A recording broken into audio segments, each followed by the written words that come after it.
until either the league or the union reach a new deal or one side halts negotiations. Given the significant difference in ask, the WNBA announced on December 18th that its members have voted overwhelmingly to authorize a strike when necessary. That could theoretically happen as soon as midday. They're talking. They're basically saying it's a wrap. Of course, the court of public opinion is going to be a mother on this. January 9th, 2020, late evening on the East Coast. That date quietly became a turning point for the league. As the labor deal ticked down to its final hours, something unexpected started brewing. The public mood flipped. Fans who had spent months backing player demands suddenly began asking tougher questions. The narrative didn't drift. It snapped in a new direction. For a long stretch, players pushed the message that they were severely underpaid. Social media was packed with posts, interviews, and comparisons. But once the actual offer leaked, people started doing the math themselves, and the reaction wasn't what anyone predicted. The league proposal would have pushed the average salary from just over $100,000 to nearly $800,000. That obviously can offer anybody a comfortable living. Never mind the fact that some of these players got endorsements and they're playing in other leagues, blah, blah, blah. Let's be real now. Anybody that's playing women's basketball, even an average player at this point, probably can make $1.5 million a year. That's not a light raise. That's a massive leap in one move. For the biggest names, projections showed annual pay climbing close to $2 million by the end of the agreement. The situation gets more layered when you factor in outside income. The new 3-on-3 league opened doors to six-figure payouts for a short season. Overseas contracts still exist, and many players already use the offseason to cash in. Stack those streams together, and total yearly earnings can pass $3 million. At the top tier, it goes even further. A handful of players could realistically land between $4 and $5 million a year when everything is added up. Despite that, the Players Association rejected the deal outright. No counteroffer, no revisions. They simply walked. What they want instead is a revenue split like the NBA's. NBA players receive about half of all basketball-related income. Same sport, same framework. The catch is obvious. The NBA brings in around $10 billion annually, and that financial gap changes the entire equation. By most financial breakdowns, the WNBA has never posted a profit across its 28-year run. Since launching in 1997, the league has been financially supported by NBA ownership to stay afloat. Even the latest media rights deal, which now brings in about $240 million a year and represents a massive jump from the old contract, hasn't fully cleared up the money picture. The books are still cloudy. This is where Adam Silver quietly steps into the spotlight. The NBA commissioner has been unusually outspoken during these talks, and that's not random. Kathy Engelbert remains the WNBA commissioner, but Silver's influence is obvious behind the scenes. He sees something important that the Players Association may be overlooking. Public perception is shifting, and it's happening fast. And a deal won't be done. And the league is bracing for the possibility of eventual player strike. And it's crazy because these players are considering a strike right now. You want to talk about looking horrible publicly?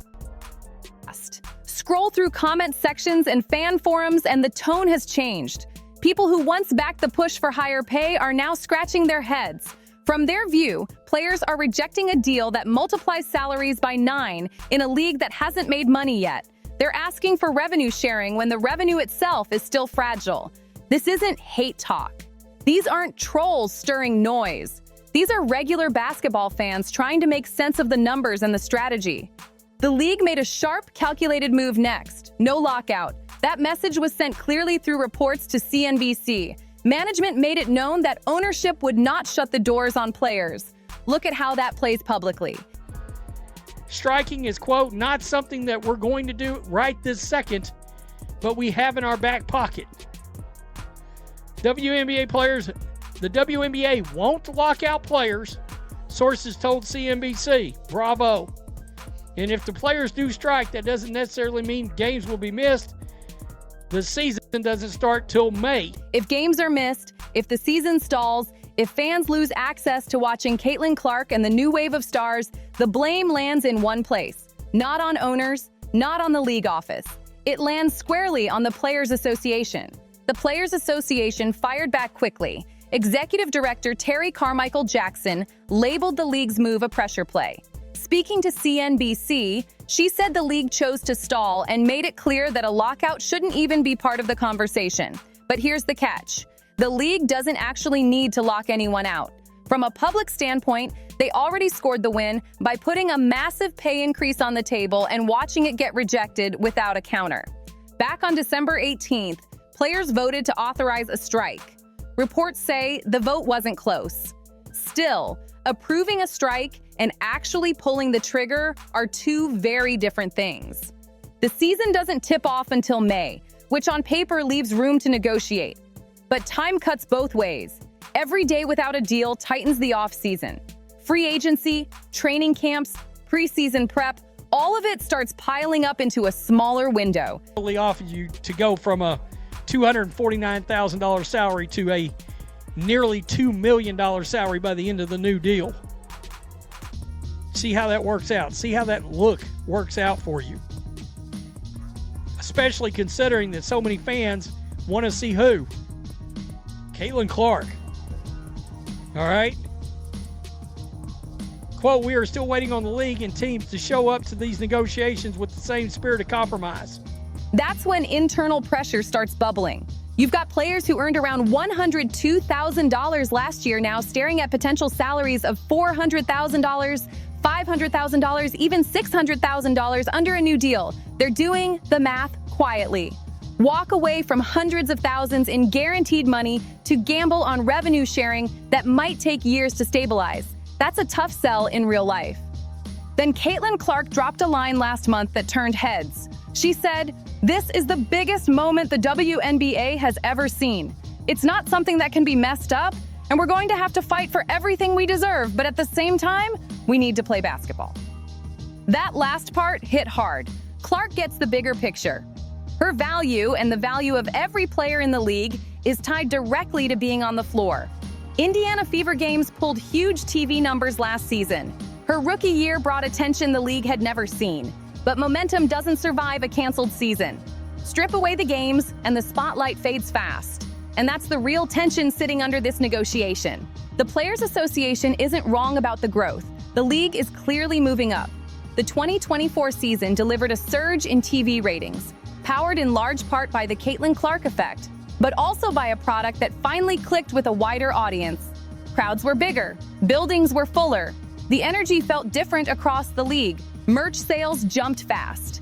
Conversations around women's basketball pushed into mainstream spaces again, reaching a level of visibility not seen since the league's early years. By nearly every popularity metric, this was the strongest season the WNBA has ever had. But attention and profit are not the same thing, and that gap matters. The media rights deal brings in about $240 million a year. On its face, that sounds huge. Once you break it down, the picture shifts. Split across 12 teams, that's roughly $20 million per team annually before a single expense is paid. From there, the costs stack up quickly.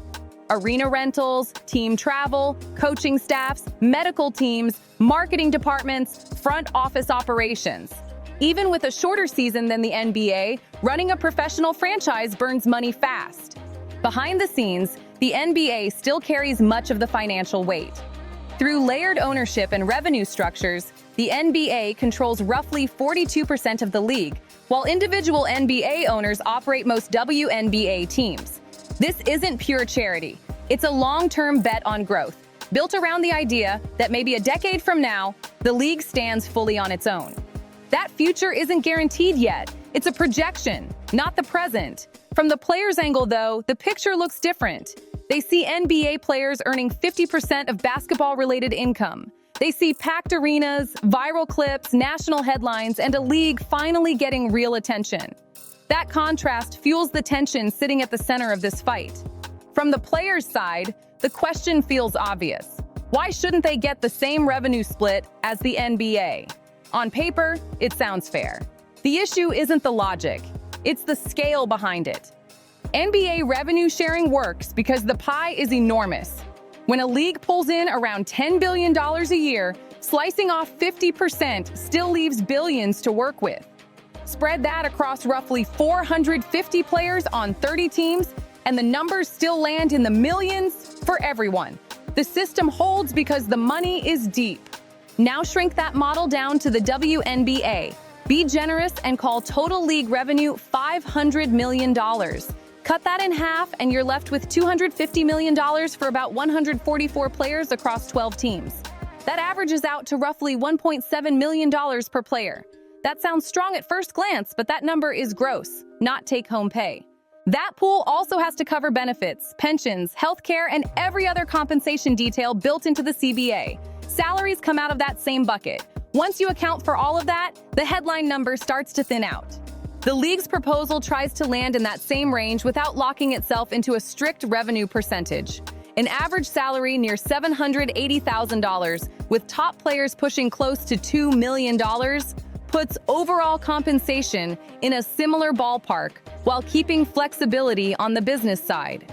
That flexibility is the key. Ownership doesn't want to promise a fixed cut that could blow up if projections fall short, and there are real risks. If the Caitlin Clark surge cools off after a year, if future draft classes don't produce breakout stars, if outside leagues and new ventures split the audience and soften demand. Under a fixed revenue split, those drops create instant pressure. With a controlled structure, the league can adjust before the numbers spiral. That's the fear-driving resistance on this deal. Under a strict revenue split, ownership would be legally locked into paying out half of a shrinking pie. That's how losses snowball fast. From the player's view, that risk sits on the league. Their response is simple: grow the business, sell the product better, lock in stronger TV deals, expand to new cities, build the brand. All fair arguments. None of them erase the risk owners are staring at on paper. This is where the strike threat gets tricky. In most labor fights, workers strike to force movement. In pro sports, especially a league still fighting for mainstream footing, a strike cuts deeper. A work stoppage doesn't just pressure management. It can push casual fans away for good. People who tuned in during 2024 to watch Caitlin Clark might not stick around if the lights go dark. If there's no 2025 season, momentum dies. Media attention drifts. The conversation moves on. Suddenly, the debate isn't about splitting growth. It's about rebuilding an audience that already checked out. The Players Association understands that risk. That's why Terry Carmichael Jackson keeps stressing a desire to negotiate. The strike authorization is leverage, but that leverage weakens once the league made it clear there would be no lockout. Now the pressure flips inward. Players have to decide if they're really willing to act. Look at it from an individual lens. Say you're a veteran who earned around $120,000 last season. The proposed deal bumps you to $450,000. Miss 1 month due to a strike, and you're already out tens of thousands. Miss half a season, and you've burned more money than you earned across most of your career. All that to maybe land at $500,000 instead of $450,000 under revenue sharing. For most players, that math doesn't hit right. Stars operate differently. Aja Wilson, Brianna Stewart, Sabrina Ionescu pull serious endorsement money. They can afford to wait. Their income isn't fully tied to WNBA game checks. That split inside the locker room is the quiet tension shaping this fight. There's one flaw in the star player argument that can't be ignored. Even the biggest names still need the platform. Endorsement value doesn't exist in a vacuum. It depends on visibility, national TV games, meaningful moments, real competition. A strike damages that exposure even for players who don't rely on their WNBA paycheck alone. The hit just shows up differently. Then there's Caitlin Clark, who exists in her own lane. Her endorsement portfolio alone outweighs the entire league payroll. Financially, she doesn't need the WNBA. But basketball isn't just a job for her. She wants to play, she wants to compete, she wants to chase championships. Sitting out an entire season over a labor fight doesn't align with how she's wired. WNBA superstar Caitlin Clark said last month, it's not something that can be messed up, and we're going to have to fight for everything we deserve. But at the same time, we need to play basketball. So I got to tell you, this is, it doesn't look like this is happening today. That's for sure. And the fact that the league is doing the whole, no, we ain't going to lock out. We'll just chill. By the way, they've been chilling, all right. They did. That creates an uncomfortable question. If a strike drags on, does Clark eventually break from the group? Does she become the first player to cross the line, cracking the union from the inside? That kind of move wouldn't just end a strike. It would permanently reshape the power structure. The league is betting on exactly that tension. They're counting on internal pressure from rank-and-file players who see massive raises on the table and don't want to risk them. They're banking on stars being unwilling to sacrifice their platforms for a principle that doesn't drastically change their personal situation. And they're hoping Clark's desire to play speeds everything up. It's a cold calculation, but it's not reckless. The deadline passed without a deal, but also without a lockout or an immediate strike. The old agreement stays in place for now. Negotiations continue. From the league's perspective, that's a win. They avoided the worst outcome while keeping public opinion largely on their side. So where does this realistically land? The most likely outcome is acceptance of a deal close to what's already been offered. Maybe a few tweaks on smaller issues so the players can frame it as progress. The raises stay. Revenue sharing stays off the table. Basketball continues. The real fight gets pushed to the next CBA 5 or 7 years down the road, when the league's financial footing might be stronger. If the players dig in and actually strike, things turn ugly fast. The league has already shown they're willing to let the calendar slip rather than lock themselves into a risky revenue split. Fans right now aren't sympathetic. They see a 9-time salary increase turned down and struggle to understand why. The league is at a crossroads. Growth is real, opportunity is real, but the financial base is still fragile. Everyone's like, all right, they'll get the hint when they don't hear back from us. And they've been very vocal. Not going to happen. Not going to happen. That revenue share thing, yeah, if the players are, and look, the players may be hell-bent on trying to get that. How long do you think a strike's really going to last with all that new money on the table? This negotiation isn't just about pay. It's about who absorbs the risk if momentum slows. The league wants guaranteed raises now, with upside later. The players want immediate access to the upside, even if it means sharing the downside. Both arguments make sense. Only one side is likely to win. And at this moment, the league holds the leverage. This whole fight comes down to risk. Not hype, not headlines, risk. The league is saying we'll guarantee you life-changing money right now and grow together carefully. The players are saying we want access to the upside immediately, even if the foundation is still shaky. Both sides have logic, but only one side controls the calendar. The WNBA is standing at a real crossroads. The growth is undeniable. The attention is real. But the business underneath it is still fragile, and this negotiation decides who carries that weight if momentum slows. Ownership is betting players won't sacrifice seasons, careers, and visibility for a principle that might not pay off. The players are betting the league can't afford to wait them out. One side blinks first. That's how this ends. The only question is who. So now it's your turn. Should the players take the deal and keep the momentum alive? Or should they hold the line and fight for revenue sharing no matter the risk? Drop your take in the comments and follow Courtside Leaks for what really goes on behind the scenes of the game. We've got every angle covered, every leak, every backstage twist, every moment they won't show you. Hit like, subscribe, drop a comment, and share this video. Stay locked in with Courtside Leaks, your home for the truth behind the WNBA headlines.